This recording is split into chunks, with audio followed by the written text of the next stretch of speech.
نحمدہ ونصلی ونسلم علی رسولہ الکریم اما بعد فاعوذ باللہ من الشیطان الرجیم بسم اللہ الرحمن الرحیم۔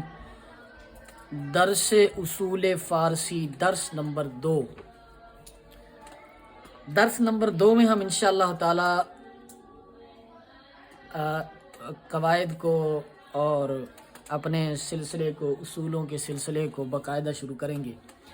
تو کتاب جو میرے سامنے ہے اس کا نام ہے تنویر مصدر فیوض۔ اگلا صفحہ کھولیں، تنویر مصدر فیوض۔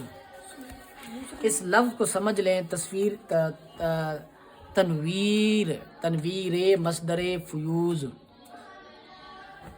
اعتراض ہو سکتا ہے کہ جناب آپ جو کتاب پڑھ رہے ہیں اس کا نام کیا ہے، نام کا ترجمہ کیا ہے، تو آپ کو پتہ ہونا چاہیے کہ ہم جو کتاب پڑھ رہے ہیں اس کا مطلب کیا ہے۔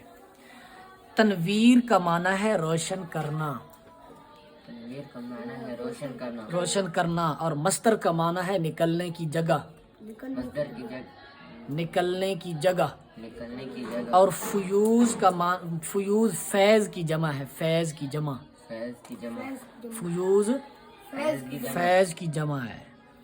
تو نیچے جو زیر لگی ہے تنویر پر اور مصدر پر، اس کا معنی ہوتا ہے کاکی کے، اسے کسرہ اضافت کہتے ہیں، کسرہ اضافت کہتے ہیں۔ تو کسرہ اضافت کے ساتھ ترجمہ اس کا بن جائے گا فیوض کے نکلنے کی جگہ کو روشن کرنا، فیوض کے نکلنے کی جگہ کو روشن کرنا، یہ معنی ہے کتاب کے نام کا۔ اصل کتاب مصدر فیوض ہے، اور تنویر پھر تخصیص کے لیے انہوں نے پتہ چل جائے کہ یہ شرح ہے اور اس میں مزید اضافہ جات کیے گئے ہیں، تو اس لیے ان کا نام ہے تنویر مصدر فیوض۔ اب آگے آ جائیں جی مصادر پر۔ مصدر آپ کو میں نے کل بھی بتایا تھا شروع کرنے، لیکن کچھ چیزیں میں آپ کو بتا دوں تاکہ آپ کو مصدر پڑھنے میں معاون ثابت ہوں۔ پہلے لکھا ہوا ہے مصدر، پھر لکھا ہوا ہے معنی، پھر لکھا ہوا ہے مضارع، پھر لکھا ہوا ہے امر حاضر۔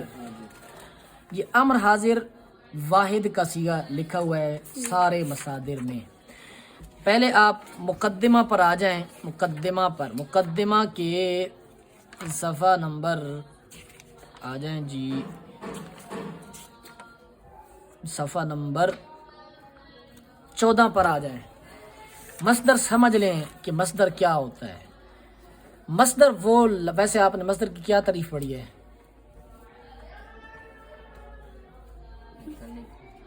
وہ تو معنی ہے۔ مصدر وہ لفظ جس سے دوسرے لفظ بنائے جائیں، اور فارسی میں مصدر کے آخر میں دن یا تن ہوتا ہے، اور اردو ترجمہ کے آخر میں نا ہوتا ہے، جیسے کردن کرنا، گفتن کہنا۔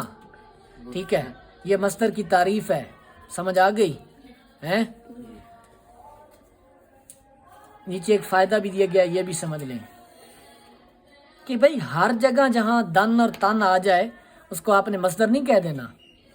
ہر جگہ جہاں تن اور تن آ جائے اس کو مصدر نہیں کہہ دینا، بلکہ اس کے ترجمہ دیکھنا ہے، اس کے ترجمہ میں نون الف نا بھی آنا چاہیے۔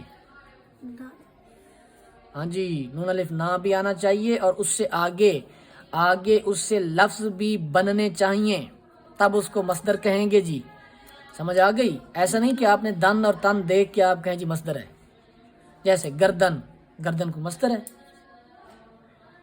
اچھا، اس کے بعد یہ آگے بھی 3-4 انہوں نے مثالیں دی ہیں کہ یہ مصادر نہیں ہیں، اسی وجہ سے نہیں ہے کہ ان سے آگے لفظ نہیں بنتے اور ان کے ترجمہ میں نون الف نا نہیں آتا۔ ٹھیک ہے، تو یہ ہے مصدر۔ اب مصدر آپ کو سمجھ آ گیا۔ مصدر کے بعد ہے معنی، یہ تو آپ کو پتہ ہے، ترجمہ لکھا ہوا ہے۔ پھر آگے ہے مضارع۔ مضارع کیا ہوتا ہے؟ صفحہ نمبر 15 پر دیکھیں تنویر کے۔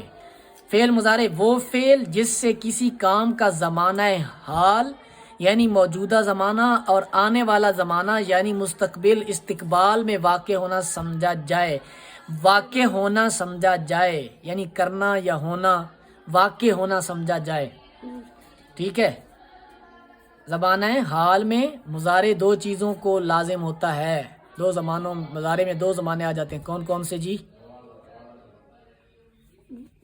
मुजारे में कौन से दो संभाने होते हैं भाई, बोलो। मुजारे में माजी और हाल हाल और मुस्तकबिल, अभी जो बता रहा हूँ, हाल और मुस्तकबिल होता है मुजारे में। वो करता है, वो करेगा को नद, जैसे मिसाल दी इन्होंने, तो ये फेल मुजारे भी आगे लिखा हुआ है भाई, लिखा हुआ है किताब पर, इधर देखें क्या लिख रहे हो, लिखा हुआ है ये देखें ना इधर, फेल मुजारे। इसके बाद मसादिर में देखें, आगे लिखा हुआ है अम्र हाजिर। अम्र क्या होता है? वो फेल जिसके साथ किसी काम को तलब किया जाए, जैसे कुन तू कर, तू कर, कुन तू कर।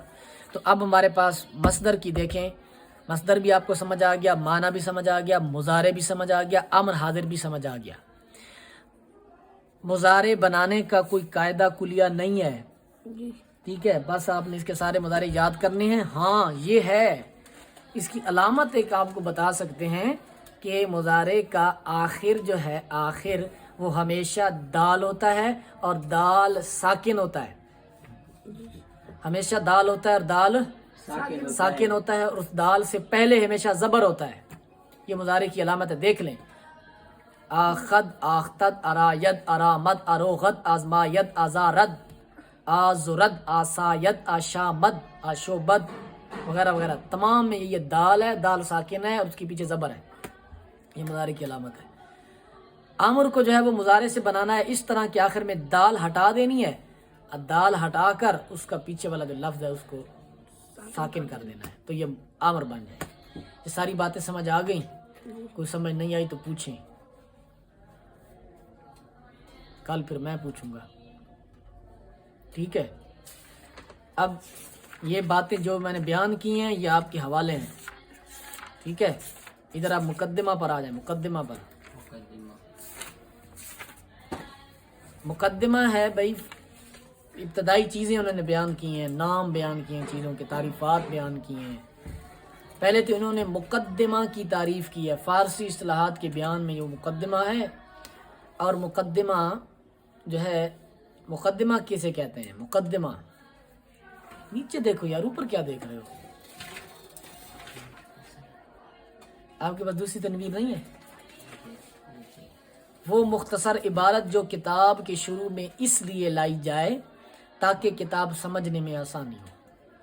ये 4-5 सफ़े इन्होंने इसलिए बयान किए हैं ताकि किताब समझने में आसानी हो जाए, ठीक है। उसके बाद इस्तिलाह है, इस्तिलाह किसे कहते हैं? किसी कौम का लफ्ज़ के लुग़वी माना के अलावा किसी और माना पर इत्तेफाक कर लेना। क्या माना है इसका, क्या मतलब है? एक होता है लुग़वी माना, ठीक है, जैसे मस्जिद, लफ्ज़ मस्जिद है, इसका लुगत में माना क्या है? सजदा करने की जगह, सजदा करने की। लेकिन इस्तिलाह में किसको मस्जिद कहते हैं? जो ख़ास बनाई गई हो शरई कवानीन और रसूल के साथ, ये मस्जिद है अब, ठीक है। हर सजदा करने की जगह को लुग़वी लिहाज से मस्जिद कहते हैं, लेकिन इस्तिलाही लिहाज से देखा जाए तो मस्जिद के लिए ख़ास कवायद हैं, कानून हैं, हुदूद हैं, ठीक है। तो इस्तिलाह और लुगत में ये फ़र्क है। लुग़वी माना जो लुगत में लिखा हो, समझ रहे हो? लुग़ात फ़ारसी में लिखा हो, अरबियत अल मुंजद में लिखा हो, कामूस में लिखा हो, ठीक है, फ़ारसियत व ग़ियास में लिखा हो, चिराग़ हिदायत में लिखा हो, वगैरह वगैरह में लिखा हो, ठीक है, जो लुगत में लिखा हो। और इस्तिलाह जो उससे मुराद हो, जो उससे मुराद हो, ठीक है, उससे मुराद, उस लफ्ज़ से मुराद क्या है, उसको इस्तिलाह कहते हैं। बस इतना काफ़ी, इब्तिदा हो गई मुकदमे की। ये 4-5-6 चीज़ें जो आपके सामने बयान की हैं, ये आपका आज का दर्स है, इसको आपने ज़ब्त ताम करना है। अगर आपको समझ नहीं आती तो आप मुआविनीन से बोलें, अब्दुल्ला से या हसनैन साहब से हमें सबक सुनाएं, रिकॉर्डिंग सुनाएं, रिकॉर्डिंग दोबारा समाप्त करें और ये आप अज़बर कर लाएँ। हाज़ा हुवल बलाग, अल्लाह ताला।